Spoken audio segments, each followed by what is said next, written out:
आइए, ऐसी परंपरा है कि जब किसी ग्रंथ की चर्चा की जाती है तो उसके महात्म्य की चर्चा की जाती है। महात्म्य का मतलब ये ग्रंथ क्यों महान है। तो शिव पुराण के महात्म्य की चर्चा आ रही है। सूत जी नैमिषारण्य में बैठे हुए 88,000 शौनकादि ऋषियों को कथा सुना रहे हैं। अब सवाल उठता है, सूत जी कौन? सूत जी भी व्यास जी के शिष्य थे, और जब व्यासपीठ पर बैठ के कथा सुनाते तो सूत जी की ये विशेषता थी कि वो कथा के पीछे का सूत्र लोगों को देते थे। कथा तो आजकल कोई भी सुन लेता है, लेकिन कथा के पीछे का सूत्र बताना, उसको आपके जीवन से जोड़ना, इस काम में सूत जी बड़े माहिर थे।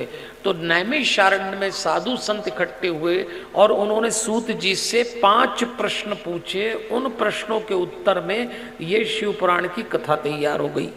पूछा, पुराणों को सार तत्व क्या है? ज्ञान, वैराग्य और भक्ति से जो विवेक मिलता है उसकी वृद्धि कैसे की जाए ये बताइए। मानसिक विकारों का निवारण कैसे करें ये बताइए। लोगों को शुद्ध करने के लिए जो सर्वोत्तम उपाय है वो बताइए। ऐसा साधन बताइए जो कल्याणकारी हो, पवित्र करता हो। तो सूत जी ने कहा, ऐसा एक ही साहित्य है, एक ही साधन है जिसको शिव पुराण कहते हैं, जिसको सुनने से अंतःकरण शुद्ध और निर्मल हो जाता है। अंतःकरण न विद्यते मन शुद्धो कली जानाम विशेषतः। कितनी बढ़िया बात कही है। और हमको समझना है कि शिव पुराण के सुनने से मन शुद्ध और निर्मल हो जाता है। अब ये बात आपको रोज वॉच करना पड़ेगी कि जब आप कथा सुन के जा रहे हैं तो आपका मन निर्मल हुआ, शांत हुआ, ऐसा पता लगाना। आज हमारा मन निर्मल है? आज हमारा मन शांत है क्या? नहीं है। तन से तो ऐसी कथा सुनते हैं लोग, क्या कहने इनके। कई तो अभी ऐसी गर्दन हिलाएंगे जैसे आज ही मोक्ष ले लेंगे, बाकी दिन आने की जरूरत नहीं पड़ेगी। तो तन से तो क्या राजा बेटे की तरह बैठे, मन से कहाँ है?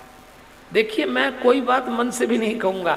मैं इसलिए कहूंगा कि शिव पुराण में आरंभ में महात्म्य में मन की बात आई। शिव पुराण ने कहा है कि यदि आपका मन निर्मल हो, शांत हो, पवित्र हो तो आपने शिव पुराण सुना। तो आप आए कैसे हैं इससे कोई दिक्कत नहीं, पर जाएंगे कैसे, सवाल ये है। आप बेचैन, परेशान, हताश, थके हुए, निराश आए होंगे, कोई बात नहीं, सब हैं परेशान। लेकिन शिव पुराण सुनने के बाद जब आप जाएं तो आप कोई अलग व्यक्ति होना चाहिए। इसलिए सूत जी ने कहा, कलयुगी मनुष्य के मन को शुद्ध करने वाला दूसरा पुराण नहीं है, ये शिव पुराण है।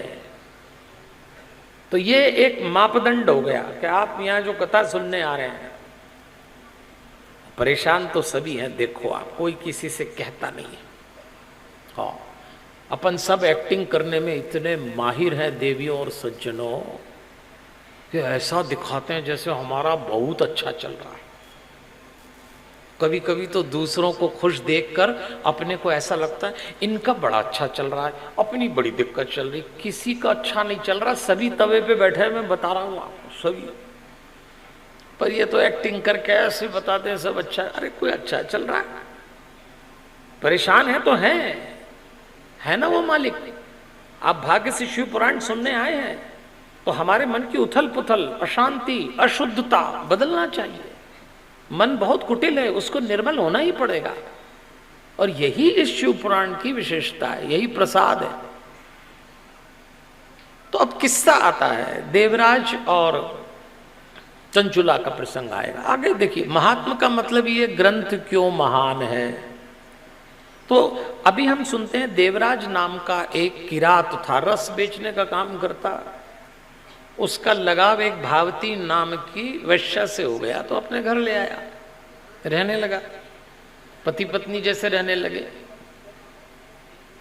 बिना विवाह के जब पति पत्नी जैसे रहते हैं तो उसको क्या कहते हैं आजकल? Live in relationship. आजकल तो बहुत चलता है, लेकिन पति पत्नी होने का मतलब क्या है? वो तो दाम्पत्य है, दोनों रहने लगे।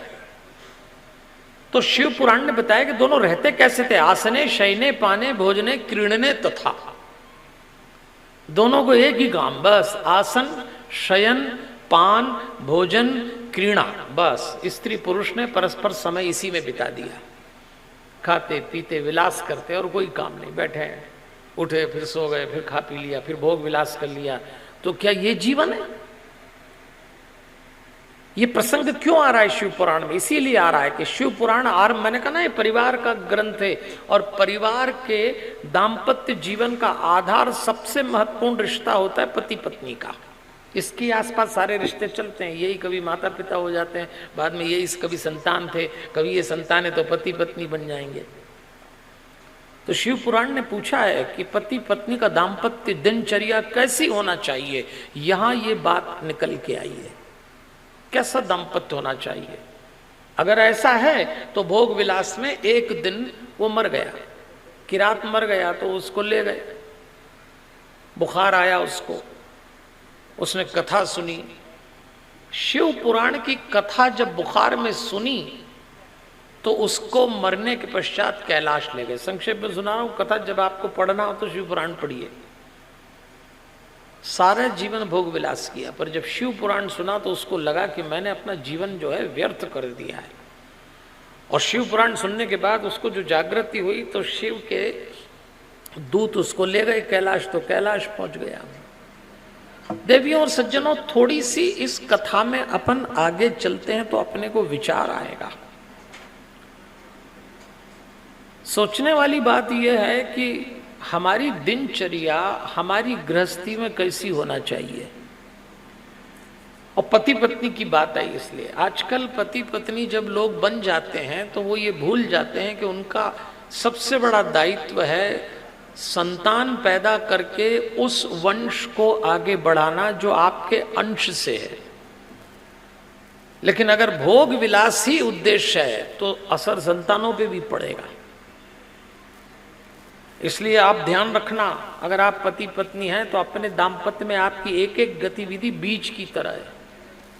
आपका एक एक निर्णय बीज है, उसी से आपका वंश वृक्ष तैयार होने वाला है। आप बीज बो रहे हैं स्वर्ग का और आप बीज बो रहे हैं नर्क का।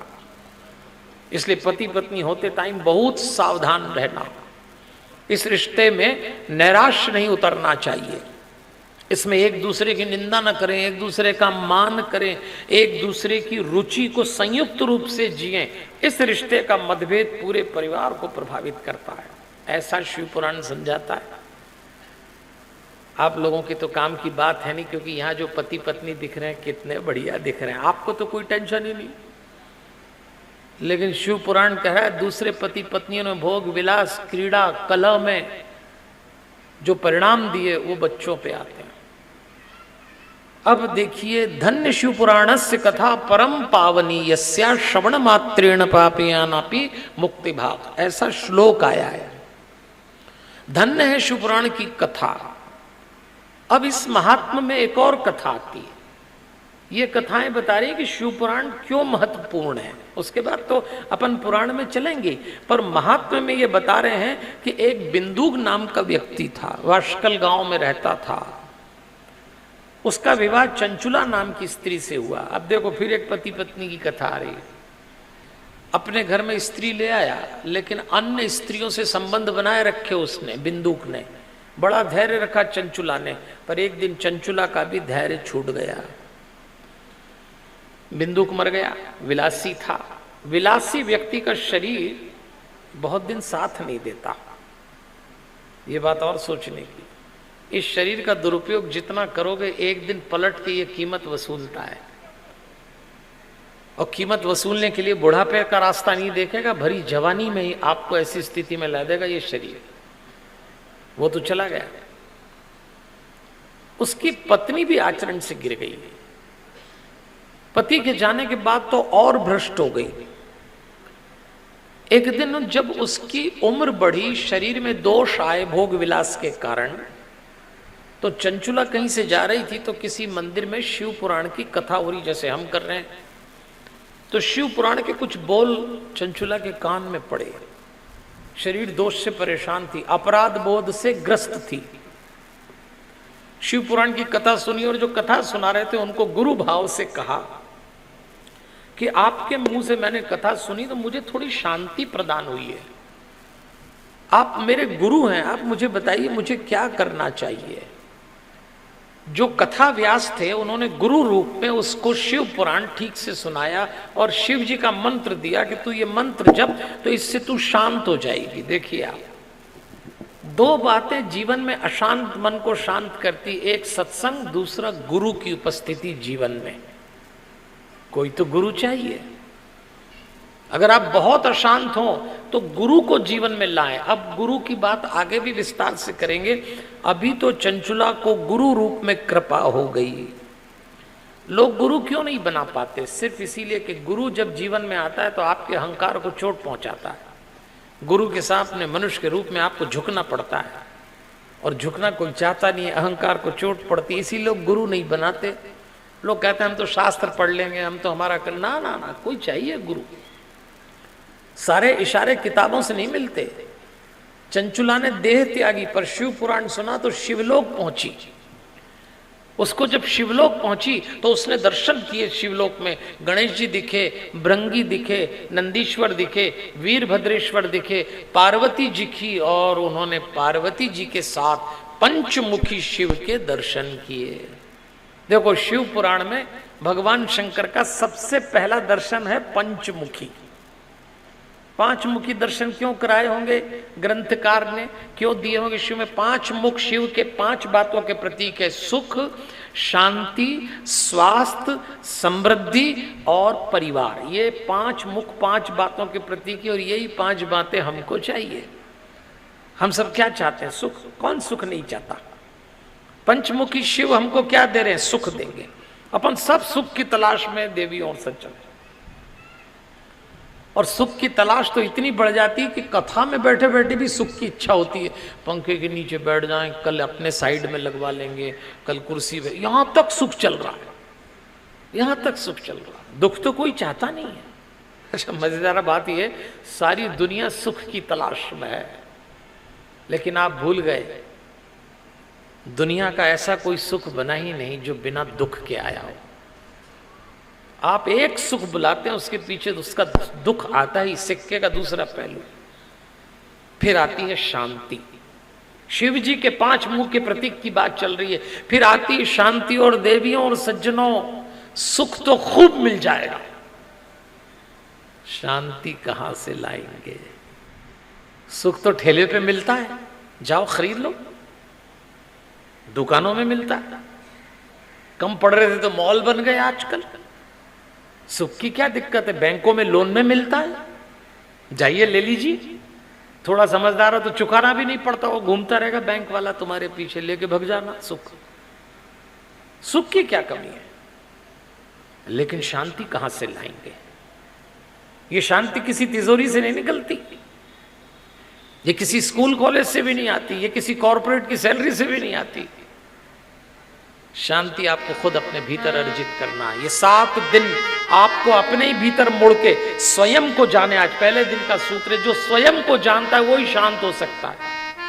अरे लोग इतना भी नहीं जानते कि आपकी शांति का सबसे बड़ा कारण आप हैं और आपकी अशांति का भी सबसे बड़ा कारण आप हैं। लेकिन लोग कमाल करते हैं, अपनी शांति का कारण भी दूसरे में ढूंढते हैं। पत्नी को लगता है पति शांत रखे तो मैं शांत हो जाऊं, पति को लगता है मेरी अशांति का कारण पत्नी है। माँ बाप बच्चों में ढूंढ रहे हैं, बच्चे माँ बाप में ढूंढ रहे हैं। आपके अलावा आपको कोई शांत नहीं कर सकता और कोई अशांत भी नहीं। शिव जी का तीसरा स्वरूप स्वास्थ्य है। देखो देवियों और सज्जनों, 3 साल पहले एक बीमारी ने बता दिया इंसान को कहां ले जाके पटकता है। स्वास्थ्य। पंचमुखी शिव का तीसरा मुख आपसे कह रहा है स्वस्थ रहो, यह आपकी जिम्मेदारी है। क्योंकि यदि आप स्वस्थ नहीं हैं, इधर देखिए, इधर वो बच्चा है चला गया, ज्यादा कुछ उपद्रव करेगा तो उसकी मां संभालेगी, आपको कोई दिक्कत है इधर। लेकिन आप इधर उधर नहीं देखते। मैं बता रहा हूं एक बात, मैंने थोड़ी देर पहले कहा था ना आपसे, तन से तो सब राजा बेटी की तरह, मन से कहा। अरे जनाब, इस मन को दुनिया के सारे गंदे और गलत काम पसंद है और कथा सुनना अच्छा काम है, तो मन आपको कथा नहीं सुनने देगा। हाँ, भागे भागे जाएगा, पकड़ पकड़ के लाओगे, नहीं सुनना उसको। अच्छा, पकड़ के लिए भी आए पंडाल में तो मन का पहला काम है इधर उधर देखता, अच्छा ये भी आए हैं, ये भी आए हैं। दूसरों की तुलना करना इसका स्वभाव है मन का। और न सिर्फ ये भी आए बल्कि टिप्पणी करेगा मन ही मन दूसरों को, ये इतनी कथा सुनते आज तक ढेला नहीं सुधरे, दूसरों का विश्लेषण। ये मन ऐसा है देवियों और सज्जनों। और मन का एक और काम है, भीतर से जब धक्के मारता है मन तो बाहर से गर्दन हिलना शुरू हो जाती है। कई लोगों को जब तक कथा में 2-4 बार इधर उधर नहीं देखें कथा नहीं पचती। आप तो बहुत अच्छे हैं, आप थोड़ी इधर उधर देखते, वो मन किक मार, देखो किसका बच्चा, अरे तुम्हारा नहीं है तो हमको देखो, जिसका है वो संभालेंगे।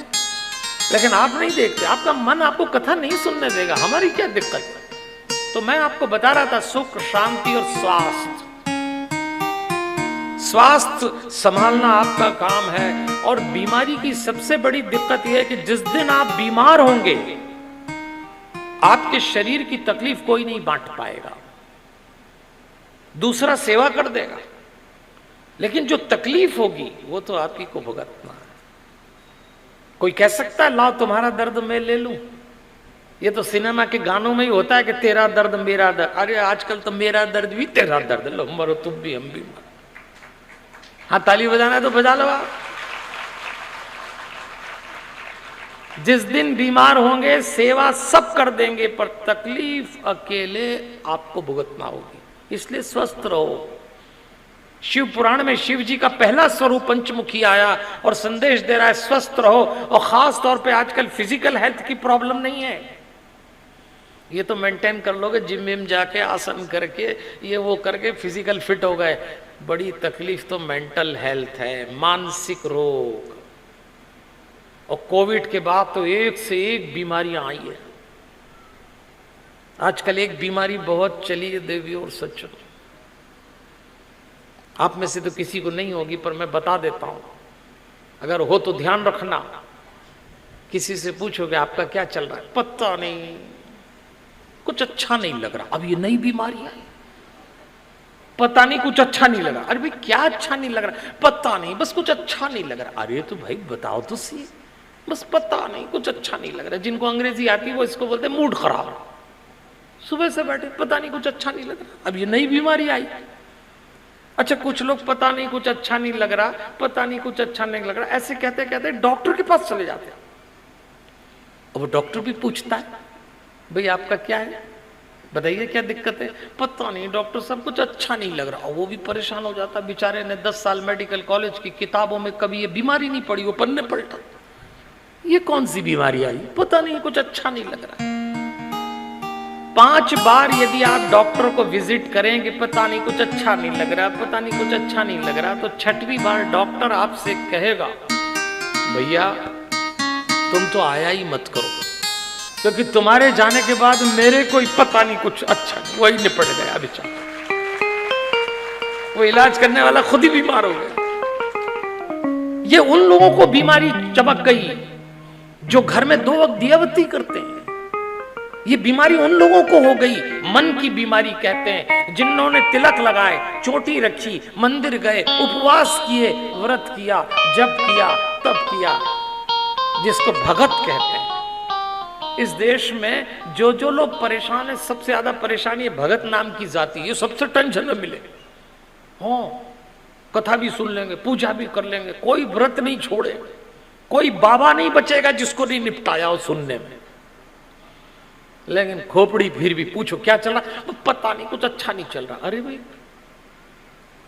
इसलिए शिव पुराण में शिव के पंचमुखी स्वरूप से यह संकेत दिया गया कि अगर मेरे भक्त हो, जीवन में ये पंचमुखी जो रूप है उसमें तुमको तीसरे क्रम में स्वस्थ रहना चाहिए।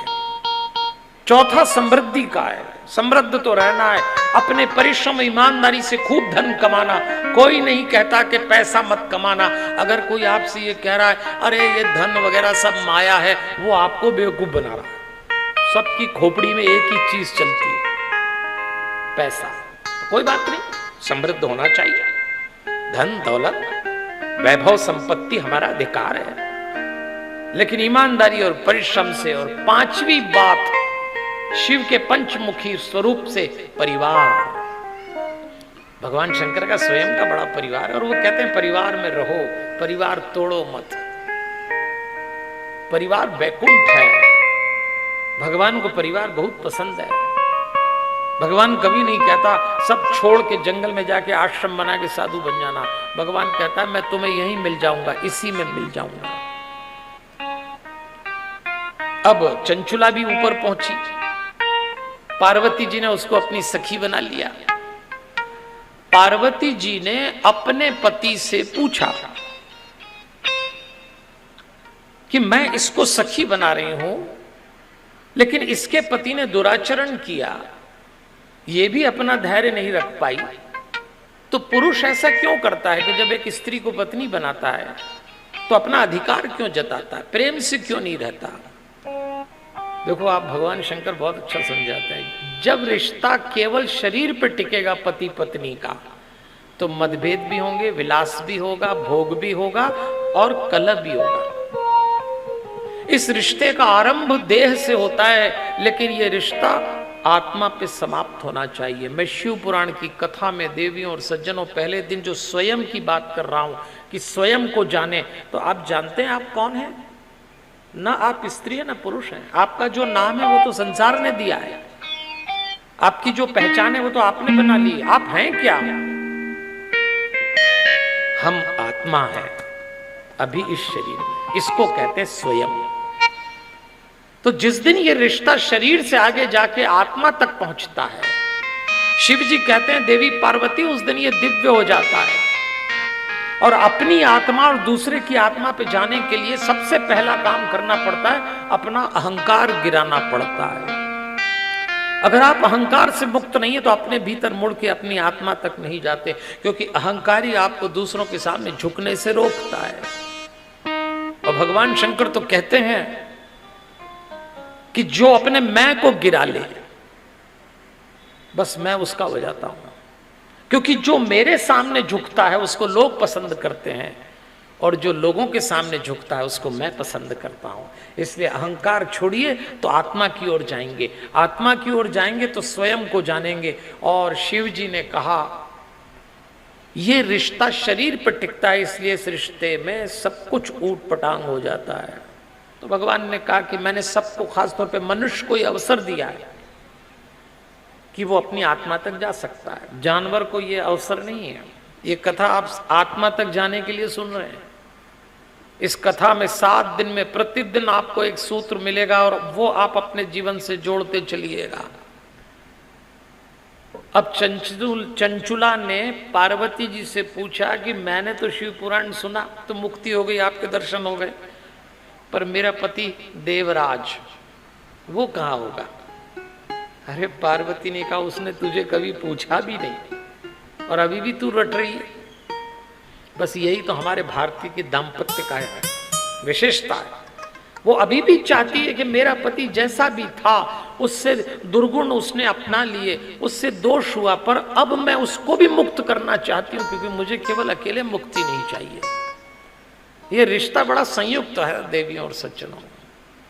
पार्वती जी ने अपने पति से कहा कि ये चाहती है कि इसके पति को मुक्ति मिले, तो शिव जी कहते हैं चलो पता लगाते हैं। पता लगाया कहाँ है आजकल? तो पता लगा कि पिशाच बन के पर्वत पे है।